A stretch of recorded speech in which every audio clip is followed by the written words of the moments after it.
ಗಣ್ಯರೇ ಮತ್ತು ಭವಿಷ್ಯದ ಭಾವಿ ಪ್ರಜೆಗಳಾದ ಎಲ್ಲ ಮಕ್ಕಳೇ, ನಿಮ್ಮೆಲ್ಲರಿಗೂ ನನ್ನ ನಮಸ್ಕಾರ. ನೀವು ಈ ಥರ ಓದಬೇಕು, ಆ ಥರ ಓದಬೇಕು, ಹೀಗಿರಬೇಕು ಅಂತ ಕೇವಲ ಲೆಕ್ಚರ್ ಕೊಡೋದಕ್ಕೆ, ಉಪದೇಶ ಕೊಟ್ಟು ನಿಮಗೆ ಬೋರ್ ಮಾಡೋದಕ್ಕೆ ನಾನು ಖಂಡಿತ ಬಂದಿಲ್ಲ. ನನಗೆ ಕೊಟ್ಟಿರೋದು 20 ನಿಮಿಷ. 20 ನಿಮಿಷದಲ್ಲಿ ನಾನು ನನ್ನ ಕೆಲವು ಅನುಭವಗಳನ್ನು ಸಣ್ಣ ಸಣ್ಣ ಘಟನೆ ಕಥೆಗಳ ಮೂಲಕ ನಿಮ್ಮ ಜೊತೆ ಹಂಚ್ಕೊಳ್ತೀನಿ. ಮತ್ತು ನಿಮ್ಮಿಂದ ಒಂದಿಷ್ಟು ಏನಾದರೂ ಕಲಿಯಬಹುದಾ, ಕಲಿಯೋದಕ್ಕೆ ಸಾಧ್ಯ ಇದ್ರೆ ಕಲಿಯಬಹುದು. ಏಕೆಂದರೆ ಕಲಿಕೆ ಅನ್ನೋದು ನಿರಂತರ, ಯಾರಿಂದ ಯಾರು ಬೇಕಾದರೂ ಕಲಿಯಬಹುದು. ನನ್ನಿಂದ ನೀವು ಹೇಗೆ ಕಲಿಬಹುದು, ನಿಮ್ಮಿಂದ ನಾನು ಕೂಡ ಕಲಿಬಹುದು ಅಲ್ವಾ? ನಾವು ಏನು ಕಲಿಬೇಕು? ಚಿಕ್ಕ ವಯಸ್ಸಿನಲ್ಲಿ ನಮಗೆ ಏನು ಕಲಿಸ್ತಾರೆ? ಅ ಆ ಇ ಕಲಿಸ್ತಾರೆ, ABCD ಕಲಿಸ್ತಾರೆ, 1 2 3 4 ಕಲಿಸ್ತಾರೆ, ಮಗ್ಗಿ ಕಲಿಸ್ತಾರೆ. ಇವೆಲ್ಲ ಕಲಿಬೇಕು ನಿಜ? ಇಷ್ಟೇ ಸಾಕಾ? ಬದುಕು ನಡೆಸೋದಕ್ಕೆ ನಮಗೆ ಅಕ್ಷರ ಜ್ಞಾನ ಮಾತ್ರ ಸಾಕಾ?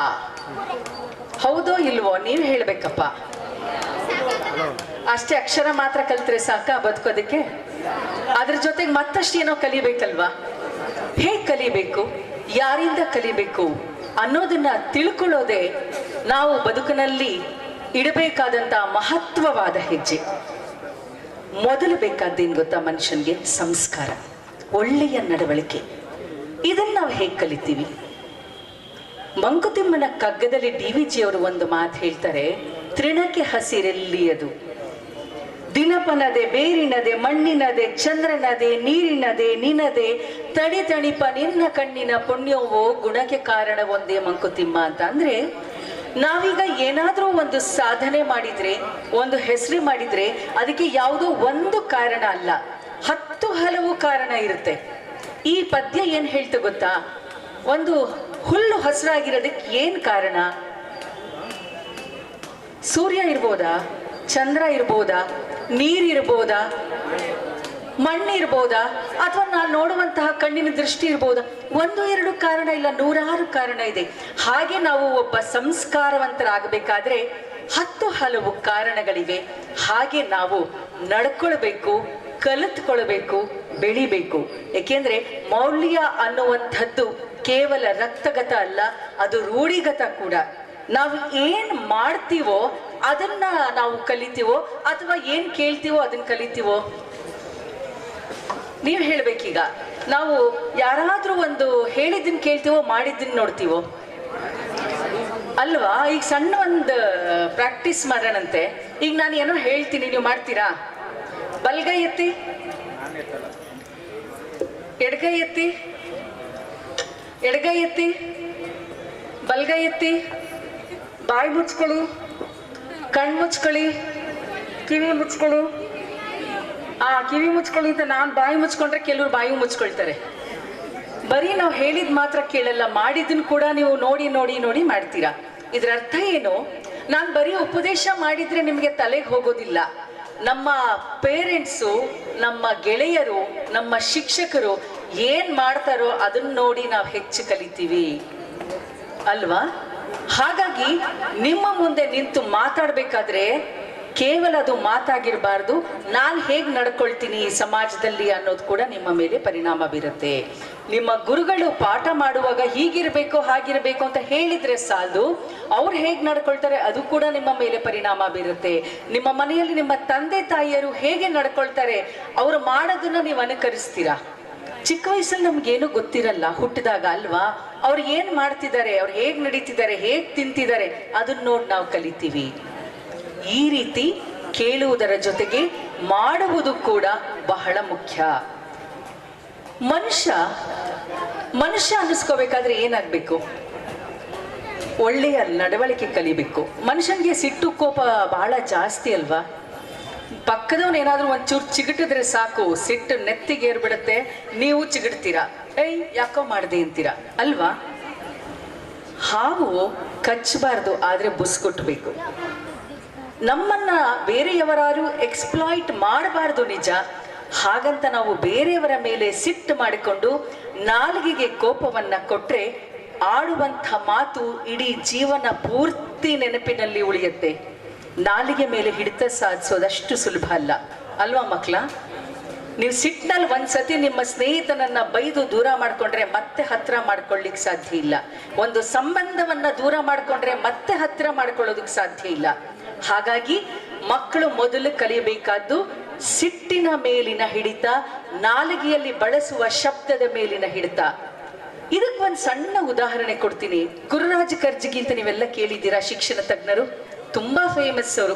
ಅಬ್ದುಲ್ ಕಲಾಂ ಜೊತೆ ಅವರು ಕೆಲಸವನ್ನ ಮಾಡದಂಥವ್ರು. ಅವ್ರು ಒಂದ್ಸತಿ ಜಪಾನಿಗೆ ಹೋದ್ರಂತೆ ಈ ಸಿಟ್ಟು ಮತ್ತೆ ಹಿಂಸೆಯನ್ನ ಯಾಕೆ ಬಿಡಬೇಕು ಅನ್ನೋದಕ್ಕೆ. ಸಣ್ಣ ಕಥೆಗಳ ಮೂಲಕ ಹೇಳಿದ್ರೆ ನಿಮ್ಗೆ ಇಷ್ಟ ಆಗತ್ತಲ್ವಾ. ಅವರು ಜಪಾನ್ಗೆ ಹೋಗಿದ್ರು.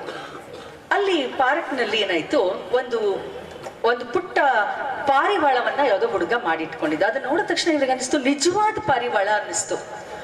ಗಮನಿಸಿ ನೋಡ್ತಾರೆ, ಅದು ನಿಜವಾದ ಪಾರಿವಾಳ ಅಲ್ಲ, ಆರ್ಟಿಫಿಷಿಯಲ್ ಅವ್ನು ಮಾಡಿದ್ದ. ಎಷ್ಟೇ ಮಟ್ಟಿಗೆ ಮೆಕ್ಯಾನಿಸಮ್ ಇತ್ತು ಅಂದ್ರೆ ಅದ್ರ ಕಣ್ಣು ಕೂಡ ತಿರುಗ್ತಿತ್ತು, ಪುಟ್ಟ ಪುಟ್ಟ ಹೆಜ್ಜೆ ಹಾಕ್ತಿತ್ತು, ರೆಕ್ಕೆ ಬಡಿತಿತ್ತು.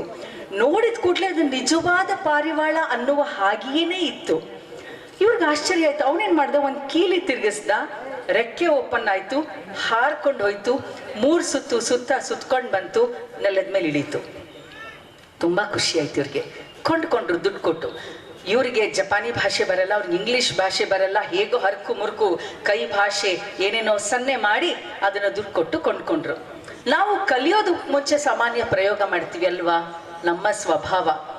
ಏನಾದ್ರು ಕಲಿಯಕ್ ಮುಂಚೆ ಪೂರ್ತಿ ಕಲ್ತ್ವಿ, ನಾವು ಪರ್ಫೆಕ್ಟ್ ಆದ್ವಿ ಅನ್ನಕ್ ಮುಂಚೆ ಹೊಸ ತಗೊಂಡ ತಕ್ಷಣ ಮುಗೀತು, ಈಗಲೇ ಪ್ರಯೋಗ ಮಾಡ್ಬೇಕು. ಹೀಗೆ ಇವ್ರು ಕೂಡ ಕೀಲಿ ಹಾಕಿದ್ರು, ಹಾರ್ ಬಿಟ್ಬಿಟ್ರು. ಆದ್ರೆ ಅಭ್ಯಾಸ ಇರ್ಲಿಲ್ಲ, ಅದು 3 ಸುತ್ತು ಬರ್ಲಿಲ್ಲ, ನೇರವಾಗಿ ಠಣ್ಣಂತ ಹೋಯ್ತು. ಅಲ್ಲಿ ಚಿಕ್ಕ ಒಂದು 30-35 ವರ್ಷದ ದಂಪತಿಗಳು ಒಂದು ಪುಟ್ಟ ಮಗುವಿನ ಜೊತೆ ಬರ್ತಿದ್ರು. ಹಾರಿ ಹೋಗಿ ಮಗುವಿನ ಹಣೆಗೆ ಬಡಿದ್ಬಿಡ್ತು. ಮಗು ಹಣೆಯಿಂದ ರಕ್ತ ಸುರಿಯೋದಕ್ಕೆ ಶುರುವಾಯ್ತು. ನಾವಾದ್ರೆ ಏನ್ ಮಾಡ್ತಾ ಇದ್ವಿ ಹೇಳಿ? ತಿರುಗಿಸಿ ಹೊಡಿತಿದ್ವಾ, ಕರೆದು ಬೈತಿದ್ವಾ? ಬೈತಿದ್ವಿ ಅಲ್ವಾ. ನೋಡ್ಕೊಂಡು ಮಾಡಕ್ಕಾಗಲ್ವಾ, ಗೊತ್ತಿಲ್ಲದ ಮೇಲೆ ಯಾಕೆ ಬಿಡ್ಬೇಕಾಗಿತ್ತು ಅಂತ ಬೈತಿದ್ವಿ. ಆದ್ರೆ ಆ ಮಗುವಿನ ತಂದೆ ಏನ್ ಮಾಡಿದ್ರು, ಇವ್ರ ಹತ್ರ ಹೆಜ್ಜೆ ಹಾಕೊಂಡ್ ಬಂದ್ರು. ಅವ್ರ ಹೆಜ್ಜೆ ಹಾಕೊಂಡ್ ಬಂದ ತಕ್ಷಣ ಇವ್ರು ಅನ್ಕೊಂಡ್ರು ನನ್ನ ಕಥೆ ಮುಗೀತು, ಬೇರೆ ದೇಶಕ್ಕೆ ಬೇರೆ ಬಂದ್ಬಿಟ್ಟಿದೀನಿ, ಏನಪ್ಪಾ ಮಾಡೋದು, ಗ್ಯಾರಂಟಿ ಇವನು ಹೊಡೆದು ತದಕ್ ಹಾಕ್ಬಿಡ್ತಾನೆ ನನ್ನನ್ನ ಅಂತ ಹೆದರ್ಕೊಂಡು ಕೈ ಶಿವರ್ ಆಗ್ಬೇಕು. ಹತ್ರ ಬಂದು ದಯವಿಟ್ಟು ಬೇಜಾರು ಮಾಡ್ಕೊಳ್ಬೇಡಿ ಸರ್ ಅನ್ನಂತೆ. ಇವ್ರಿಗೆ ಗಾಬರಿ ಆಗೋಯ್ತು, ಇದೇನಿದು ಹೀಗೆ ಅಂತ. ಆ ಮಗುವಿನ ತಾಯಿ ಮಗುವಿನ ಹಣೆಯನ್ನ ಒರೆಸ್ತಾ ಇದ್ದಾರೆ, ರಕ್ತನ ಗೊಣ ಗೊಣ ಗೊಣ ಗೊಣ ಅಂತ ಅವ್ರ ಭಾಷೆಲಿ ಹೇಳ್ತಿದ್ದಾರೆ. ಇವ್ರಂದ್ರು, ಸರಿಪಾ ಮಗುವಿನ ತಾಯಿ ಏನೋ ಬೈತಾ ಇದ್ದಾರೆ ನೋಡಿ ನನ್ನ, ನೀವೇನೋ ಪರವಾಗಿಲ್ಲ ಅನ್ಬಿಟ್ರಿ, ಅದ್ ಹೇಗೆ ಮಗುವಿನ ತಲೆಗೆ ನಾ ರಕ್ತ ಬರ್ಸಿದೀನಿ, ದಯವಿಟ್ಟು ಕ್ಷಮಿಸಿ ಅಂತ ನಾನ್ ಕೇಳ್ಕೊತಾ ಇದ್ದೀನಿ, ಅಂತಂದ್ರೆ ನೀವು ಬೇಜಾರು ಮಾಡ್ಕೋಬೇಡಿ ಅಂತಿದ್ದೀರಲ್ಲ, ಆ ಮಗುವಿನ ತಾಯಿಗೆ ಸಮಾಧಾನ ಮಾಡಿ ಅಂತ. ಆಗ ಅವ್ನು ಹೇಳ್ದ, ಮಗುವಿನ ತಾಯಿ ಹೇಳ್ತಿದ್ದಾರೆ, ಮಗುವಿಗೆ ಸಣ್ಣ ಗಾಯ ಆಗಿದೆ, ಸಣ್ಣ ರಕ್ತ ಬರ್ತಿದ್ದೇನೆ, ಏನ್ ಬೇಜಾರು ಮಾಡ್ಕೋಬೇಡ ಅಂತ ಹೇಳಿ ಅಂತಿದ್ದಾಳೆ ಅಂದ್ರು. ಇವ್ರಿಗೆ ಫುಲ್ ಶಾಕ್. ಇದೇನಪ್ಪ, ನಾನು ಹೊಡೆದ್ರೆ ನನ್ನ ಹೊಡೆದಾಕ್ಬಿಡ್ತಾರೆ, ಬೈದಾಕ್ಬಿಡ್ತಾರೆ ಅಂತ ಅನ್ಕೊಂಡ್ರೆ, ಇವರಿಬ್ರು ದಯವಿಟ್ಟು ಬೇಜಾರು ಮಾಡ್ಕೋಬೇಡಿ, ಇಷ್ಟು ಮುಖ ಸಣ್ಣದ್ ಮಾಡ್ಕೊಂಡಿದ್ದೀರಲ್ಲ, ಬೇಜಾರು ಮಾಡ್ಕೋಬೇಡಿ ಅಂತ ಹೇಳಕ್ ಬಂದಿದ್ದಾರೆ. ಇವ್ರಿಗೆ ನಿಜ ಹೇಳ್ತೀನಿ, ತುಂಬಾ ಅಪ್ಸೆಟ್ ಆಗಿ ರೂಮಿಗೆ ಹೋದ್ರು. ಆಗ್ಲೂ ಒಂದು ಆಶ್ಚರ್ಯ, ಏನಕ್ಕೆ ಹಿಂಗ್ ನಡ್ಕೊಂಡ್ರು ಇವರು ಅನ್ಬಿಟ್ಟು ರಿಸೆಪ್ಷನಿಸ್ಟ್ ಹತ್ರ ಕೇಳ್ತಾರೆ. ಇವರೊಂದು 15-20 ದಿವಸದಿಂದ ಅಲ್ಲೇ ಇದ್ರು, ರಿಸೆಪ್ಷನಿಸ್ಟ್ ಪರಿಚಯ ಆಗಿದ್ಲು. ಕೇಳಿದ್ರು, ಆ ಗಂಡ ಹೆಂಡತಿ ನನ್ನನ್ನು ಬೈಲೇ ಇಲ್ಲ, ನಿಮ್ ದೇಶದಲ್ಲಿ ಎಲ್ಲರೂ ಹೀಗೇನ, ಯಾಕೆ ಅಂತ ಕೇಳಿದ್ರು. ಆಗ ಅವಳು ಹೇಳ್ತಾಳೆ, ಅವರು ಚಿಕ್ಕ ವಯಸ್ಸಿನವರಾಗಿದ್ರಿಂದ ನಿಮ್ಮನ್ನ ಸುಮ್ಮನೆ ಬಿಟ್ಬಿಟ್ರು ಸರ್, ವಯಸ್ಸಿನವರಾಗಿದ್ರೆ ಅಂದ್ರೆ ಏಜ್ಡ್ ಫೆಲೋಸ್, ವೃದ್ಧರಾಗಿದ್ರೆ ಹಿಡ್ಕೊಂಡು ಹಣ್ಣುಗಾಯಿ ನೀರ್ಗಾಯಿ ಮಾಡ್ತಿದ್ರು ಅಂತ. ಇದಿನ್ನೂ ಆಶ್ಚರ್ಯ ಅಲ್ವಾ? ನಮ್ಮಲ್ಲಿ ಸ್ವಲ್ಪ ವಯಸ್ಸಾದ್ರೆ ಹೋಗ್ಲಿ ಬಿಡಪ್ಪ, ಅಡ್ಜಸ್ಟ್ ಮಾಡ್ಕೊಳ್ಳೋಣ ಅಂತ ಅಂತಾರೆ. ಚಿಕ್ಕ ವಯಸ್ಸಿನವರಾಗಿದ್ರೆ ಏನ್ ಮಾಡ್ತಾರೆ, ತೋಳೇರ್ಸ್ಕೊಂಡು ಯುದ್ಧಕ್ಕೆ ಹೊರಟು ಬಿಡ್ತಾರೆ. ಆದ್ರೆ ಜಪಾನ್ ದೇಶದಲ್ಲಿ ಇದಕ್ಕೆ ವಿರುದ್ಧವಾಗಿದೆ. ಯಾಕೆ ಹೀಗೆ ಅಂತ ಕೇಳಿದ್ರಂತೆ ಗುರುರಾಜ್ ಕರ್ಜಗಿ. ಆಗ ಆಕೆ ಹೇಳ್ತಾಳೆ, 1945ರಲ್ಲಿ ಆಗಸ್ಟ್ 6 ಮತ್ತು 9ನೇ ತಾರೀಕು ನಾಗಸಾಕಿ ಮತ್ತು ಹಿರೋಶಿಮಾ ಮೇಲೆ ಬಾಂಬ್ ದಾಳಿ ಆಯ್ತು. ನಿಮ್ಗೆಲ್ಲ ಗೊತ್ತಲ್ವಾ ಅದು? ಬಾಂಬ್ ದಾಳಿಯಾಗಿ 2 ಲಕ್ಷ ಜನ ಪತ ಪತ ಪತ ಪತ ಅಂತ ಸತ್ತು ಹೋಗ್ಬಿಟ್ರು. ಅದಾದ ಮೇಲೆ ಹಿಂಸೆ ಅಂದ್ರೇನು, ಅಹಿಂಸೆ ಅಂದ್ರೇನು ಅನ್ನುವ ಕುರಿತಾಗಿ ಶಿಕ್ಷಣ ವಲಯದಲ್ಲಿ ದೊಡ್ಡ ಚರ್ಚೆ ನಡೀತು. ಶಿಕ್ಷಣ ಪದ್ಧತಿಯನ್ನ ಬದಲಾಯಿಸಿದ್ರವರು. ಎಲ್ಲ ಮಕ್ಕಳಿಗೆ, ಪುಟ್ಟ ಮಕ್ಕಳಿಂದ ಹಿಡಿದು 20 ವಯಸ್ಸಿನ ಎಲ್ಲ ಮಕ್ಕಳಿಗೆ ಪ್ರತಿದಿನ ಶಾಲೆಯಲ್ಲಿ ಏನು ಹೇಳ್ಕೊಡ್ತಾರೆ, ಹಿಂಸೆ ಒಳ್ಳೇದಲ್ಲ, ಸಿಟ್ಟು ಒಳ್ಳೇದಲ್ಲ, ದಯವಿಟ್ಟು ಸಿಟ್ಟು ಮಾಡ್ಕೊಳ್ಬೇಡಿ. ಹಿಂಸೆ ಎಷ್ಟು ಕೆಟ್ಟದು ಅನ್ನೋದನ್ನ ಹೇಳಿ ಹೇಳಿ ಹೇಳಿ ಅವ್ರಿಗೆ ಹಿಂಸೆ ಮಾಡುವಂತ ಏನಾದ್ರು ಹೇಳಿದ್ರು ಕೂಡ ಇವಾಗ ಮಾಡಲ್ಲಂತೆ. ಆ ಲೆವೆಲ್ಗೆ ಬದಲಾಗಿದ್ದಾರೆ. ಅಲ್ಲಿ ನಾಗಸಾಕಿ ಮತ್ತು ಹಿರೋಶಿಮಾ ಮೇಲೆ ಬಾಂಬ್ ದಾಳಿ ನಡೆಸಿದಂಥ ಒಂದು ದೊಡ್ಡ ಕಲ್ಲು ಕಟ್ಟಡ ಇದೆ, ಸುಟ್ಟು ಕರಕಲಾಗಿದೆ. ಆ ಕಟ್ಟಡ ಹಾಗೇ ಉಳಿದಿದೆ. ಸುತ್ತ 100 ಎಕರೆನಲ್ಲಿ ಹೂದೋಟ, ಚಂದದ ಹೂದೋಟ ಬೆಳೆಸಿದಾರಂತೆ. ಹೋದವರು ಪ್ರವಾಸಿಗರೊಬ್ರು ಯಾರೋ ಕೇಳಿದ್ರಂತೆ, ಇಷ್ಟು ಚಂದದ ಹೂದೋಟದ ಮಧ್ಯೆ ಇಂಥ ಕರಕಲಾದಂತಹ ಕಪ್ಪಾಗಿದ್ದಂಥ ಬಿಲ್ಡಿಂಗ್ ಯಾಕಪ್ಪ ಇಟ್ಕೊಂಡಿದ್ದೀರಾ, ಇದನ್ನ ರಿನೋವೇಟ್ ಮಾಡಿಬಿಟ್ಟು ಇಲ್ಲಿ ಆಗಿತ್ತು ಅಂತ ತೋರಿಸ್ಬೋದಿತ್ತಲ್ವಾ ಅಂತ. ಆಗ ಅವ್ರು ಹೇಳ್ತಾರಂತೆ, ಹಿಂಸೆಯಿಂದ ಆಗುವಂಥದ್ದೇನು, ಹಿಂಸೆಯನ್ನ ತೊರೆದ್ರೆ ಈ ಹೂದೋಟದ ತರ ನಮ್ಮ ಬದುಕಾಗತ್ತೆ, ಹಿಂಸೆಯನ್ನ ಅಳವಡಿಸ್ಕೊಂಡ್ರೆ ಈ ಬಿಲ್ಡಿಂಗ್ ತರ ಆಗತ್ತೆ ಅಂತ ನಮ್ಮ ಮಕ್ಕಳಿಗೆ ನಾವು ಕಲಿಸಬೇಕು ಅಂತ ಹಾಗೆ ಉಳಿಸ್ಕೊಂಡಿದ್ದೀವಿ. ಅಂದ ಮೇಲೆ ಸಿಟ್ಟು ಮತ್ತು ಹಿಂಸೆ ಇದು ನಮಗೆ ಎಷ್ಟು ಅವಶ್ಯಕತೆ ಇದೆ ನೀವು ಹೇಳಬೇಕೀಗ. ಯಾಕೆಂದ್ರೆ ಇಷ್ಟೆಲ್ಲ ವಿಷಯ ತಿಳಿದ ಮೇಲೆ ಸಿಟ್ಟಿನಿಂದ ಆಗುವಂತಹ ಅನಾಹುತ ಏನಿದೆ, ಕೋಪದ ಕೈಗೆ ನಾವು ಕೈ ಕೊಟ್ರೆ ಏನಾಗತ್ತೆ ಅನ್ನೋದನ್ನ ತಿಳ್ಕೊಂಡ್ರೆ ನಮ್ಮ ಸಿಟ್ಟನ್ನ ನಾವು ಕಡಿಮೆ ಮಾಡ್ಕೊಳ್ಬೋದಲ್ವಾ? ಹೌದಲ್ವಾ ಮಕ್ಕಳ? ಇದ್ರ ಜೊತೆಗೆ ಇನ್ನೂ ಒಂದು ಪಾಠ ಕಲಿಬೇಕು ನಾವು. ಈಗ ನಾವು ಏನ್ ಕಲ್ತ್ಕೊಂಡ್ವಿ, ಸಿಟ್ಟು, ಕೋಪ, ಹಿಂಸೆ ಎಲ್ಲ ಬೇಡ ಅಂತ. ಮತ್ತೊಂದು ಪಾಠ ಆತ್ಮವಿಶ್ವಾಸವನ್ನ ಕಲ್ತ್ಕೊಳ್ಬೇಕು. ಆತ್ಮವಿಶ್ವಾಸ ಅನ್ನೋದು ಬೇರಿದ್ದ ಹಾಗೆ, ಅದನ್ನ ಕಳ್ಕೊಂಡ್ರೆ ನಮ್ಮ ಬದುಕನ್ನ ನಾವು ಕಟ್ಟಿಕೊಳ್ಳಿಕ್ ಸಾಧ್ಯನೇ ಇಲ್ಲ. ಈಗ ಒಂದು 3-4 ವರ್ಷದ ಹಿಂದೆ, 5 ವರ್ಷವೇ ಆಯ್ತು, ಎಲ್ಲರಿಗೂ ಒಂದು ದೊಡ್ಡ ಕಾಯಿಲೆ ಬಂತು ಇಡೀ ವಿಶ್ವಕ್ಕೆ. ಏನದು? ಕೊರೋನಾ. ಕೋವಿಡ್ ಬಂದಾಗ ನಿಜವಾಗ್ಲೂ ಮನುಷ್ಯನಿಗೆ ಅರ್ಥ ಆಗಿದ್ದೇನು, ನಾವು ಎಷ್ಟು ಚಿಕ್ಕವರು. ಒಂದು ಸಣ್ಣ ಅಣು ನಮ್ಮ ಆತ್ಮವಿಶ್ವಾಸವನ್ನ ಕುಗ್ಗಿಸಿಬಿಡ್ತು, ನಮ್ಮ ಬದುಕನ್ನ ಬದಲಿಸಿಬಿಡ್ತು, ಎಷ್ಟೋ ಜೀವಗಳನ್ನ ತೆಗೆದು ಬಿಡ್ತು ಅಲ್ವಾ? ಅವಾಗ ನಮಗ್ ಗೊತ್ತಾಯ್ತು, ನಮ್ಮ ಅಹಂಕಾರ ನಮಗೇನೂ ಕೊಡ್ಲಿಲ್ಲ. ನಾವು ಗ್ರೇಟ್ ಅನ್ಕೊಂಡಿದ್ವಿ, ಎಷ್ಟು ಇನ್ವೆನ್ಷನ್ ಮಾಡಿದೀವಿ, ಸಂಶೋಧನೆ ಅನ್ವೇಷಣೆಗಳು ಎಷ್ಟು ಮಾಡಿದೀವಿ ನಾವು. ಇಡೀ ಪ್ರಪಂಚ ಎಲ್ಲ ಪ್ರಾಣಿಗಳಿಗಿಂತ ಮನುಷ್ಯ ಜನ್ಮ ದೊಡ್ಡದು ಅಂತಾರಲ್ಲ, ತುಂಬಾ ಬುದ್ಧಿವಂತ ಪ್ರಾಣಿ. ನಾವು ಎಷ್ಟೆಲ್ಲ ಸಾಧನೆ ಮಾಡಿದ್ದೀವಿ, ಎಷ್ಟೆಲ್ಲ ಅನ್ವೇಷಣೆ ಮಾಡಿದ್ದೀವಿ, ಇಡೀ ಪ್ರಪಂಚ ನಮ್ಮ ಕೈಲಿದೆ ಅಂತ ಅಹಂಕಾರದಿಂದ ಬೀಗ್ತಾ ಇದ್ವಲ್ಲ, ಆ ಅಹಂಕಾರಕ್ಕೆ ಪೆಟ್ಟು ಕೊಟ್ಟಿದ್ದು ನಮ್ಮ ಕಣ್ಣಿಗೆ ಕಾಣದಂತಹ ವೈರಾಣು. ಹೌದಲ್ವಾ? ಅವಾಗ ನಮಗ್ ಗೊತ್ತಾಗಿದ್ದೇನು, ಮನುಷ್ಯರ ನಡುವೆ ಪ್ರೀತಿ ಎಷ್ಟು ದೊಡ್ಡದು, ಸ್ನೇಹ ಎಷ್ಟು ದೊಡ್ಡದು, ಸಹಕಾರ ಎಷ್ಟು ದೊಡ್ಡದು ಅಂತ. ನಮ್ಮಲ್ಲಿ ನಾವು ಕೋವಿಡ್ ಬಂದು ಬಿದ್ದೋದ್ರೆ ಇನ್ಯಾರೋ ಬಂದು ನಮ್ಮನ್ನು ಕರ್ಕೊಂಡು ಹೋಗ್ಬೇಕಾಗಿತ್ತು. ನಮ್ ದುಡ್ಡು ನಮ್ಗೆ ಏನೂ ಮಾಡ್ಲಿಲ್ಲ, ನಮ್ ದುಡ್ಡು ನಮ್ಗೆ ಆರೋಗ್ಯ ಕೊಡ್ಲಿಲ್ಲ, ನಮ್ ದುಡ್ಡು ನಮ್ಗೆ ಅನ್ನ ಕೊಡ್ಲಿಲ್ಲ. ನಮ್ ಹುಷಾರ್ ತಪ್ಪದಾಗ ಯಾರೋ ಅನ್ನ ಬೇಯಿಸಾಕಿದ್ರು, ನಮ್ಮನ್ನ ಯಾರೋ ಕರ್ಕೊಂಡೋಗಿ ಆಸ್ಪತ್ರೆ ಕರ್ಕೊಂಡೋದ್ರು, ಇನ್ಯಾರೋ ಟ್ರೀಟ್ಮೆಂಟ್ ಕೊಟ್ರು, ಯಾರೋ ಅಯ್ಯೋ ಅಂದ್ರು, ಇನ್ಯಾರೋ ಬಟ್ಟೆ ತಂದು ಕೊಟ್ರು, ಮಲಗಿದ ಹೆಣಗಳ ರಾಶಿಯನ್ನ ಇನ್ಯಾರೋ ತಗೊಂಡೋಗಿ ಸುಟ್ರು. ಮನುಷ್ಯನಿಗೆ ಬೇಕಾಗಿದ್ದೇನ್ ಹಾಗಿದ್ರೆ? ತುಂಬಾ ದೊಡ್ಡದು. ಬದುಕೋದಿಕ್ಕೆ ದುಡ್ಡು ಬೇಕು ಇಲ್ಲ ಅಂತಲ್ಲ, ಎಷ್ಟು ಬೇಕು, ಅವಶ್ಯಕತೆ ಎಷ್ಟು, ಇದಕ್ಕೆ ಮೀರಿದ್ದು ಸ್ನೇಹ, ಪ್ರೀತಿ, ವಿಶ್ವಾಸ, ಅಭಿಮಾನ, ಗೌರವ ಅನ್ನೋದು ನಮಗ್ ಗೊತ್ತಾಯ್ತು. ಹೌದಲ್ವಾ? ಇದನ್ನ ನಾವು ಮಕ್ಕಳು ಕಲಿಬೇಕು. ಬಲಿತ ಮೇಲೆ ಅಲ್ಲಾಡ್ಸಕ್ಕಾಗಲ್ಲ ಮರನ, ನೀವು ಬಗ್ಸಕ್ಕಾಗತ್ತಾ? ನಿಮ್ಮಂಥ ಮಕ್ಕಳು, ಇಲ್ಲಿ ಕುಳಿತಿರುವ 200 ಮಕ್ಕಳಲ್ಲಿ 20 ಮಕ್ಕಳಿಗೆ ಈ ಒಂದು ರಿಯಲೈಸೇಷನ್ ಆದ್ರೆ ನಿಮ್ಮ ಬದುಕು ಬಹಳ ಚಂದವಾಗಿ ನೀವು ರೂಢಿಸ್ಕೊಳ್ತೀರ. ಹೌದಲ್ವಾ? ಈ ರೀತಿಯ ಅಹಂಕಾರವನ್ನ ತಗ್ಗಿಸ್ಕೊಳ್ಬೇಕು. ಅಹಂಕಾರ ಅಂದ ತಕ್ಷಣ ನನಗೆ ಮತ್ತೊಂದು ವಿಷಯ ನೆನಪಿಗೆ ಬಂತು. ವಿದ್ಯಾರ್ಥಿಗಳು ಯಾವ ರೀತಿ ಇರಬೇಕು ಅಂತ ಕುವೆಂಪು ಹೇಳಿದಾರೆ ಗೊತ್ತಾ? ನಾವೆಲ್ಲ ವಿಷಯಗಳನ್ನ ತಿಳ್ಕೊಳ್ತೀವಲ್ವಾ, ಎಷ್ಟು ವಿಷಯಗಳನ್ನ ನಮ್ಮ ಟೀಚರ್ಸ್ ನಮ್ಗೆ ಹೇಳ್ಕೊಡ್ತಾರೆ. Science, maths, Kannada, English, social studies, political science, economics, ಏನೇನೋ ಎಲ್ಲ ಹೇಳ್ಕೊಡ್ತಾರೆ. ಅದೆಲ್ಲವನ್ನ ನಾವು ಯಾವ ರೀತಿಯಲ್ಲಿ ತೆಗೆದುಕೊಳ್ಳಬೇಕು? ಭತ್ತ ತುಂಬುವ ಚೀಲಗಳಾಗ್ಬೇಕಾ ನಾವು? ಚೀಲದಲ್ಲಿ ಭತ್ತ ತುಂಬಿದ್ರೆ ಚೀಲ ದೊಡ್ಡದಾಗಿ ಬೆಳೆಯತ್ತಾ? ಇಲ್ಲ. ಕೇವಲ ವಿಷಯ ಸಂಗ್ರಹಣೆ ಮಾಡುವುದು ಭತ್ತ ತುಂಬುವ ಚೀಲಗಳಿದ್ದ ಹಾಗೆ. ನಾವು ಭತ್ತವನ್ನ ಬೆಳೆಯುವ ಗದ್ದೆಗಳಾಗಬೇಕು. ಆ ಭತ್ತ ಚೀಲದಲ್ಲಿದ್ರೆ ಏನಾಗತ್ತೆ, ಗದ್ದೆ ಒಳಗೆ ಬಿದ್ರೆ ಏನಾಗತ್ತೆ ಅಲ್ವಾ? ಗದ್ದೆ ಒಳಗೆ ಬಿದ್ರೆ ಮತ್ತಷ್ಟು ಚಿಗುರತ್ತೆ, ಮತ್ತಷ್ಟು ಭತ್ತವನ್ನ ಉತ್ಪತ್ತಿ ಮಾಡತ್ತೆ. ಆ ರೀತಿ ನಾವು ಪೊಟೆನ್ಷಿಯಲ್ ಆಗಿ ಬೆಳಿಬೇಕು.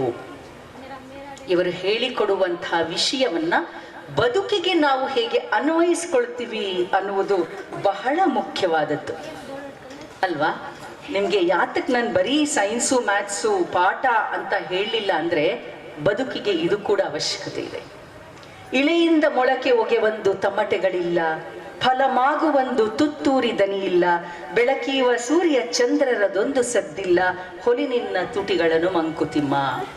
ಭೂಮಿ ಒಳಗಿಂದ ಮೊಳಕೆ ಬರುತ್ತಲ್ಲ, ಏನಾದ್ರೂ ಸೌಂಡ್ ಮಾಡ್ಕೊಂಡು ಬರ್ತಾ ಇದೆಯಾ? ನಾ ಬರ್ತಾ ಇದ್ದೀನಿ ಬರ್ತಾ ಇದ್ದೀನಿ ಬರ್ತಾ ಇದ್ದೀನಿ ಅಂತ.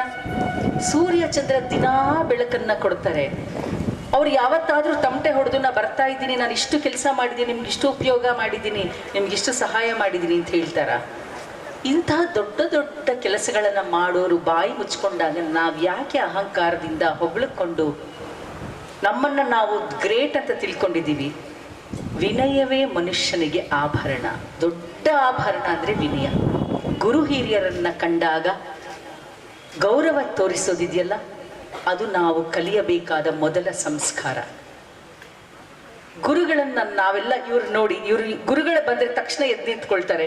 ನನ್ನ ಟೀಚರ್ ಬ್ಯಾಂಕಿಗೆ ಬಂದ್ರೆ ನನಗೆ ಗೊತ್ತಿಲ್ದೇನೆ ಎದ್ದು ನಿಂತ್ಕೊಂಡ್ಬಿಡ್ತೀನಿ. ಈಗಿನ ಮಕ್ಳು ಹಾಗಿದ್ದಾರ? ಯಾತಕ್ಕೆ ಈ ಬದಲಾವಣೆ? ನಮ್ಮ ಮೈನಲ್ಲಿ ಹರಿತಿರೋದು ಅದೇ ರಕ್ತ, ನಿಮ್ಮ ಮೈಯಲ್ಲಿ ಹರಿತಿರೋದು ಅದೇ ರಕ್ತ. ಆದ್ರೆ ನಮ್ಮ ತಾಯಿ ತಂದೆಯರು ನಮಗೆ ಏನ್ ಕಲಿಸಿದ್ರು ಅದನ್ನ ನಾವು ಕಲಿತಿಲ್ಲ. ಗುರುಗಳು ಏನ್ ಕಲಿಸಿದ್ರು ಅದು ಕಲಿತಿಲ್ಲ. ಕೇವಲ ಗೂಗಲ್ ಏನ್ ಕಲಿಸ್ತಾ ಇದೆಯೋ, ಮೊಬೈಲ್ ಏನ್ ಕಲಿಸ್ತಾ ಇದೆಯೋ ಅದನ್ನ ಕಲಿತಿದೀವಿ. ಹೌದಾ? ಮೊಬೈಲ್ಗೆ ಯಾವ ಸಂಸ್ಕಾರ ಗೊತ್ತಿದೆ? ಅದಕ್ಕೇನು ಅನುಭವ ಇದೆ? ಜೀವನ ಅನುಭವ ಅನ್ನೋದಿದೆಯಲ್ಲ. ಇದುವರೆಗೆ ಒಂದು 10 ವರ್ಷ 20 ವರ್ಷ 30 ವರ್ಷ 40 ವರ್ಷ ನಾವು ಏನ್ ಕಲ್ತಿದ್ದೀವಿ ಅದನ್ನ ಬೇರೆಯವರಿಗೆ ಹೇಳಿದಾಗ ಅವರ ಅನುಭವದಿಂದ ನಾವು ಒಂದಿಷ್ಟನ್ನಾದ್ರೂ ಕಲಿಬೇಕು. ಸ್ಪಾಂಜ್ ತರ ಇರಬೇಕು. ಸ್ಪಾಂಜ್ ಗೊತ್ತಲ್ಲ, ನೀರು ಹಾಕಿದ ತಕ್ಷಣ ಹೀರ್ಕೊಳ್ಳುತ್ತಲ್ವಾ? ಹಾಗೆ ಎಲ್ಲವನ್ನ ಕಲಿಯಬೇಕು. ದೊಡ್ಡೋರು ಹೇಳ್ತಾರೆ, ಬದುಕಿದ್ರೆ ಜೇನು ಹುಳದ ಹಾಗೆ ಬದುಕಬೇಕು ಅಂತ. ನೊಣ ಮತ್ತು ಜೇನು ನೊಣ ಎರಡರಲ್ಲಿರುವ ವ್ಯತ್ಯಾಸ ಏನು? ನೊಣ ಕಸ ಕಡ್ಡಿ ಹೊಲಸು ಏನಿದೆಯೋ ಅದ್ರ ಮೇಲೆಲ್ಲ ಕೂತ್ಕೊಳ್ಳುತ್ತೆ. ಆದ್ರೆ ಜೇನು 100 ಮೈಲಿ ಹಾರಿದ್ರೂ ಪರವಾಗಿಲ್ಲ, ಗಲೀಜ್ ಮೇಲೆ ಕೂತ್ಕೊಳ್ಳಲ್ಲ, ಯಾವ ಜಾತಿ ಯಾವ ಬಣ್ಣ ನೋಡಲ್ಲ, ಒಳ್ಳೆಯ ಮಕರಂದ ಇರುವಂತ ಆ ಅಮೃತದ ಹನಿಯನ್ನ ಹೀರ್ಕೊಳ್ಳುತ್ತೆ. ಹೌದಲ್ವಾ? ನಾವ್ ಏನಾಗ್ಬೇಕಾಗಿದ್ರೆ? ಜೇನು ನೊಣ ಆದ್ರೆ ಸಾಕ? ಕಂಡಿದ್ದೆಲ್ಲ ತಿನ್ನುವಂಥದ್ದು, ಕಂಡಿದ ಮೇಲೆಲ್ಲ ಕೂತ್ಕೊಳ್ಳೋದು? ಅಥವಾ ತುಂಬಾ ಒಳ್ಳೆಯದೇನಿದೆ ಅದನ್ನ ಹೀರುವಂಥ ಜೇನು ನೊಣ ಆಗ್ಬೇಕಾ? ಡಿಸೈಡ್ ಮಾಡ್ಬೇಕಾದವ್ರು ಯಾರು? ನಾವೇ ಅಲ್ವಾ? ನೀವು ಡಿಸೈಡ್ ಮಾಡ್ಕೊಳ್ಳಿ, ನಾನು ಏನಾಗ್ಬೇಕು, ನಾನು ಏನು ಸಾಧಿಸ್ಬೇಕು. ಏಕೆಂದ್ರೆ ಇಲ್ಲಿರೋರು ಎಲ್ಲ ಬಿಲ್ ಗೇಟ್ಸ್ ಮಕ್ಳು ಯಾರು ಅಲ್ಲ. ಎಲ್ಲ ನಿಮ್ಮಂತೆ ಸಾಮಾನ್ಯ ಜನಗಳ ಮನೆಯಿಂದ ಬಂದಂಥ ಮಕ್ಕಳು.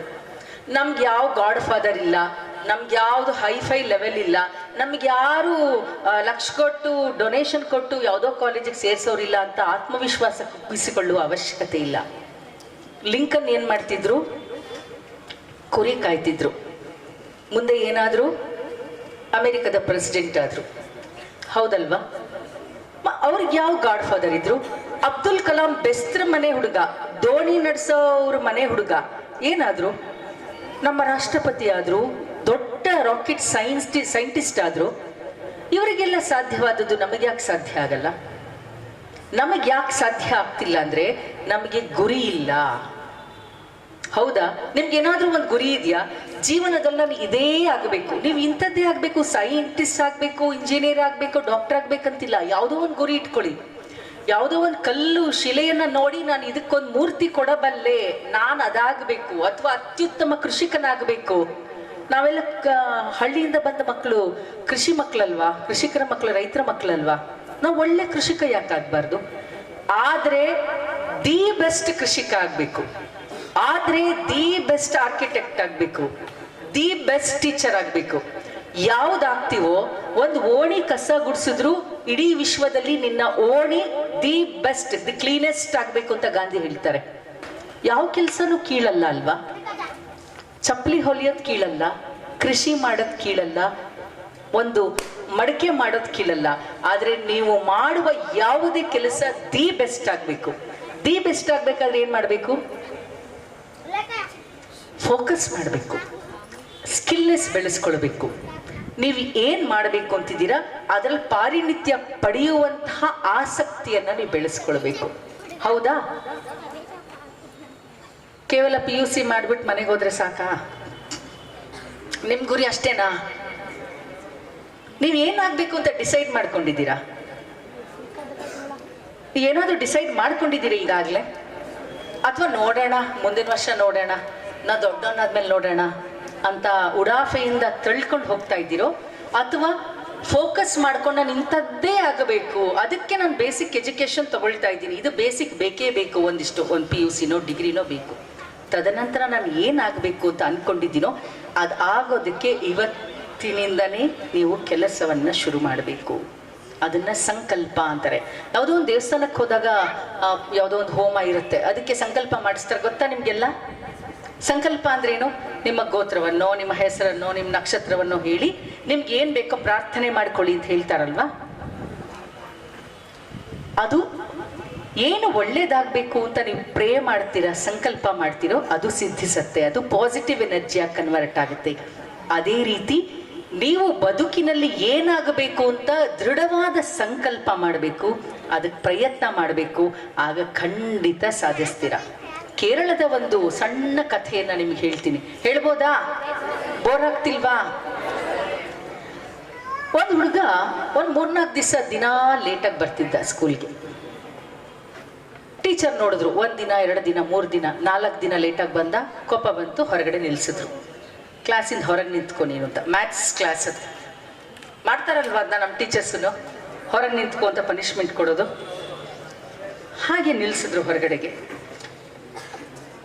ಆದ್ರೆ ಕ್ಲಾಸಿಂದ ಹೊರಗೆ ಬಂದು ಟೀಚರ್ ನೋಡ್ತಾರೆ, ಆ ಹುಡುಗ ಕ್ಲಾಸ್ ಒಳಗೆ ಕೂತವ್ರಿಗಿಂತ ಹೊರಗಡೆ ನೀಟಾಗಿ ಕಿಟಕಿಯಿಂದ ನೋಡ್ಕೊಂಡು ಎಲ್ಲ ಬರ್ಕೊಂಡಿದ್ದ. ಅವನ್ಗೆ ಆಸಕ್ತಿ ಇದೆ ಅಂತ ಗೊತ್ತಾಯ್ತು. ಅವಾಗ ಕೇಳಿದ್ರು, ಏನಕ್ಕಪ್ಪ ದಿನ ಲೇಟಾಗಿ ಬರ್ತಾ ಇದೀಯಾ ಅಂತ.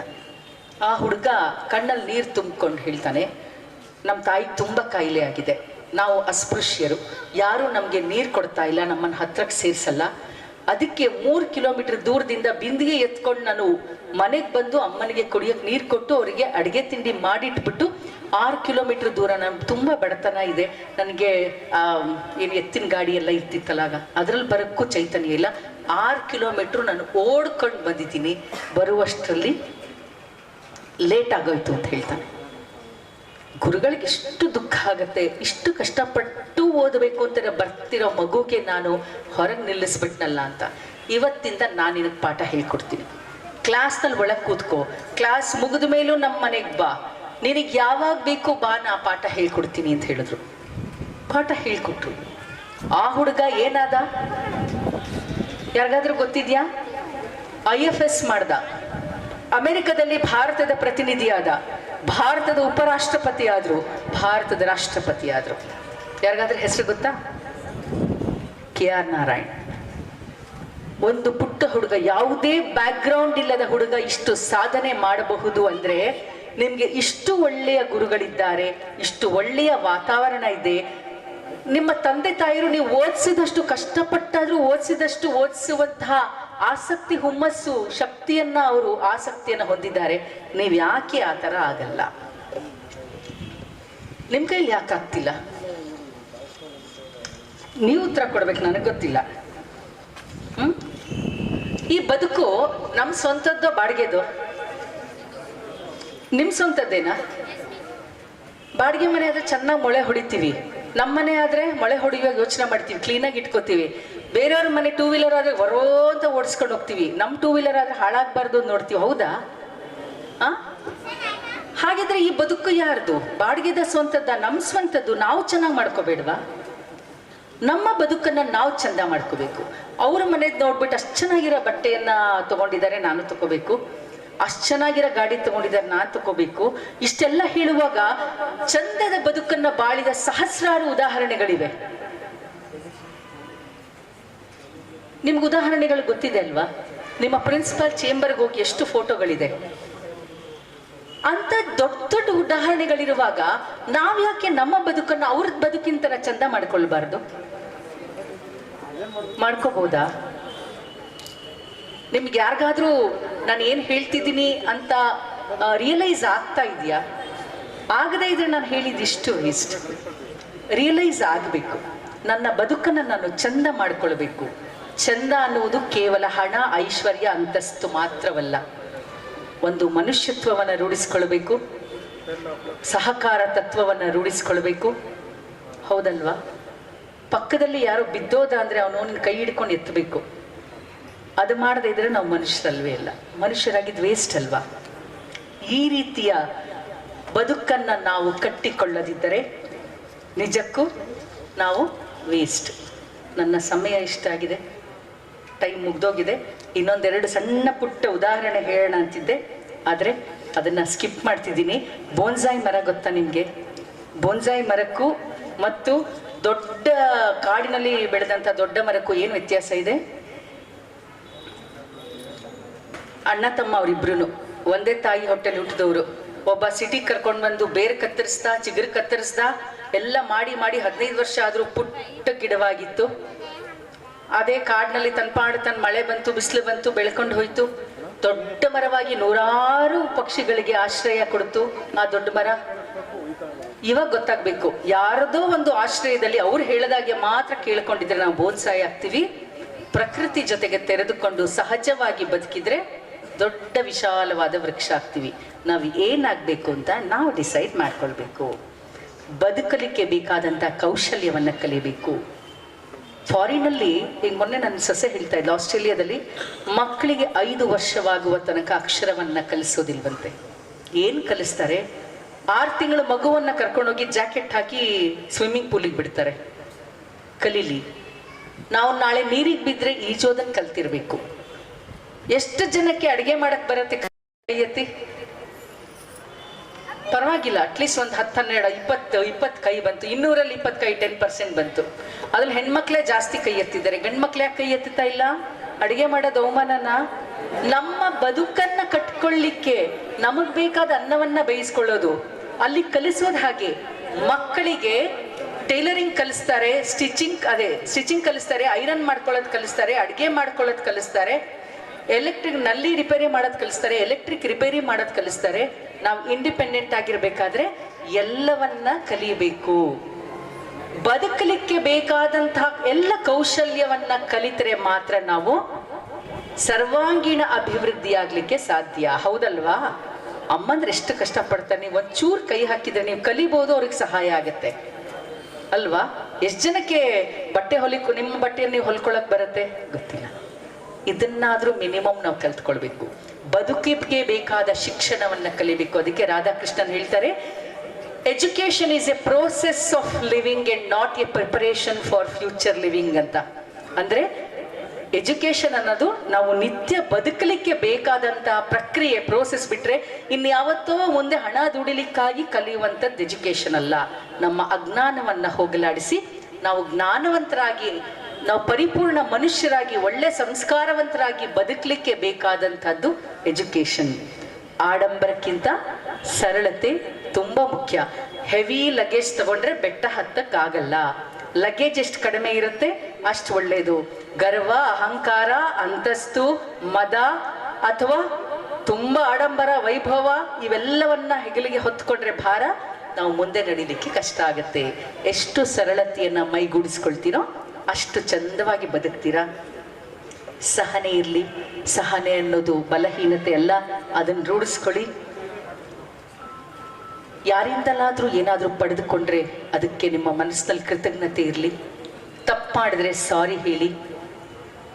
ಯಾರಾದ್ರೂ ನಿಮ್ಗೆ ಉಪಕಾರ ಮಾಡಿದ್ರೆ ಥ್ಯಾಂಕ್ಸ್ ಹೇಳಿ. ಇಷ್ಟನ್ನಾದ್ರೂ ಮಾಡಬಹುದಲ್ವಾ? ಹ್ಯೂಮನ್ ಬೀಯಿಂಗ್ಸ್ ಆಗಿದ್ದಕ್ಕೆ ಇಷ್ಟನ್ನು ಮಾಡದೇ ಇದ್ರೆ ನಾವು ಹ್ಯೂಮನ್ ಬೀಯಿಂಗ್ಸ್ ಅಂತ ಅನ್ನಿಸ್ಕೊಳ್ಳಿಕ್ಕೆ ಸಾಧ್ಯನೇ ಇಲ್ಲ. ಹಾಗಾಗಿ ಒಳ್ಳೆಯದನ್ನ ಕಲೀರಿ, ಒಳ್ಳೆದಾಗಿ ಬಾಳಿ. ನಿಮ್ಮ ಬದುಕಿಗೆ ಶಿಲ್ಪಿ ಯಾರು? ನೀವೇನೆ. ಅದಕ್ಕೆ ತುಂಬ ಜನ ಸಹಾಯ ಮಾಡ್ತಾರೆ. ಉಳಿ ತೆಕ್ಕೊಡೋರೊಬ್ರು, ಹೆಂಗೆ ಕೆತ್ತಬೇಕು ಅಂತ ಹೇಳ್ಕೊಡೋರು ಎಲ್ಲ ಮಾಡ್ಬೋದು. ನಿಮ್ಮ ಬದುಕಿಗೆ ನೀವೇ ಶಿಲ್ಪಿಗಳು. ತುಂಬ ಚೆನ್ನಾಗಿ ಒಳ್ಳೆಯ ಗುರಿಯ ಜೊತೆಗೆ ಒಳ್ಳೆಯ ಮಕ್ಕಳಾಗಿ ಸಮಾಜಕ್ಕೆ ಕೀರ್ತಿ ತರುವಂತ ನಿಮ್ಮ ಗುರುಗಳು ನಾಳೆ ನಿಮ್ಮ ಎಲ್ಲಾದ್ರೂ ಸಿಕ್ಕಿದ್ರೆ ಅಯ್ಯೋ ಇವ್ರು ನನ್ನ ಸ್ಟೂಡೆಂಟ್ ಅಪ್ಪ ಅಂತ ಹೆಮ್ಮೆಯಿಂದ ಹೇಳಿಕೊಳ್ಳುವ ಹಾಗೆ ಬದುಕಬೇಕು. ಹಾಗೆ ಬದುಕಿದರೆ ಈ ಒಂದು ಶಿಕ್ಷಣ ವ್ಯವಸ್ಥೆಗೆ ಅಥವಾ ನಾವು ಬದುಕಿದ್ದಕ್ಕೆ ಜನ್ಮ ತಾಳಿದ್ದಕ್ಕೆ ಸಾರ್ಥಕ. ಕೊನೆಯದಾಗ ಒಂದು ಮಾತು ಹೇಳ್ತೀನಿ, ಕಷ್ಟಗಳು ತುಂಬ ಬರುತ್ತವೆ. ಕಷ್ಟ ಬಂದಾಗ ಎದೆಗುದ್ದಬೇಡಿ. ಯಾರೋ ಬೈದ್ರು, ಅಪ್ಪ ಮೊಬೈಲ್ ತೆಕ್ಕೊಡ್ಲಿಲ್ಲ, ಫಿಲಮ್ ಕಳಿಸ್ಲಿಲ್ಲ ಅಂತ ಸೂಸೈಡ್ ಮಾಡ್ಕೊಳ್ತಾರಲ್ಲ ಮಕ್ಕಳು, ಇದಕ್ಕಿಂತ ದೊಡ್ಡ ಹೀನಾಯ ಸೋಲು ಏನಿದೆ? ಬದುಕಿ ಸಾಧಿಸಬೇಕು. ಛಲದಿಂದ ಬದುಕಿ, ಒಳ್ಳೆ ದಾರಿಯಲ್ಲಿ ಬದುಕಲಿ. ನಿಮ್ಗೆಲ್ಲರಿಗೂ ಒಳ್ಳೆಯದಾಗಲಿ. ಈ ಅವಕಾಶಕ್ಕಾಗಿ ಎಲ್ಲರಿಗೂ ಧನ್ಯವಾದಗಳು. ಒಳ್ಳೆಯದಾಗಲಿ.